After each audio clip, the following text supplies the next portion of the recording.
voilà, maintenant je vais bosser. La prière continue.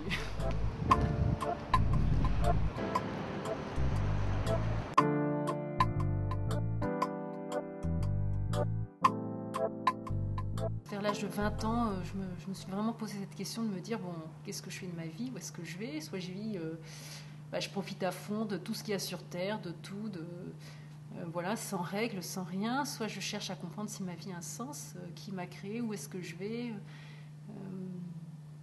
pourquoi j'ai été créée. Et c'est vrai, j'ai senti le besoin de revenir sur les valeurs chrétiennes que j'avais appris petite au catéchisme, et finalement j'avais un peu laissé tomber au moment de l'adolescence, de les comprendre en profondeur. Quand j'ai commencé un petit peu à connaître l'Opus Dei, j'ai beaucoup aimé le message. Quand on m'a dit que je pouvais être contemplative au milieu du monde, que mon travail, ma matière, ma relation avec les autres pouvait être prière, en fait, pouvait être prière dans le sens où prier, c'est parler avec Dieu, et en fait, voilà, quand je travaille, je lui parle, je pense à lui.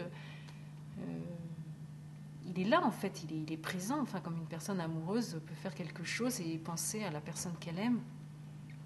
Ça m'a beaucoup plu, ce côté très quotidien, très normal, et puis presque invisible, en fait. Enfin, où les autres ne savent pas. Enfin, apparemment, quand j'ai découvert ça, rien n'a changé extérieurement, et en même temps, tout a changé intérieurement. En fait. C'est là que j'ai choisi de vivre le célibat apostolique.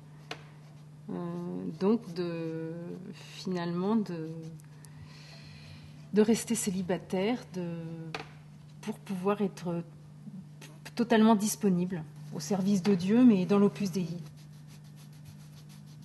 La sanctification du travail, ça m'a plu, parce que il fallait pas s'éloigner du monde, il fallait pas s'isoler sur une montagne dans sa tour d'ivoire pour pouvoir trouver Dieu, mais voilà, on peut trouver Dieu dans la rue, dans la foule.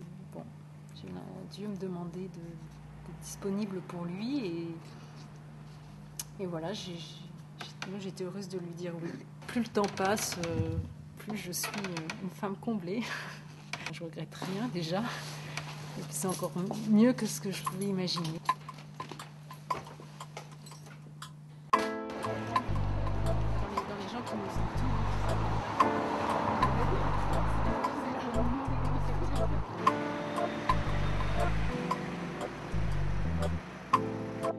Je pense qu'Emali, c'est une personne très ouverte, quelqu'un qui est très disponible avec les autres.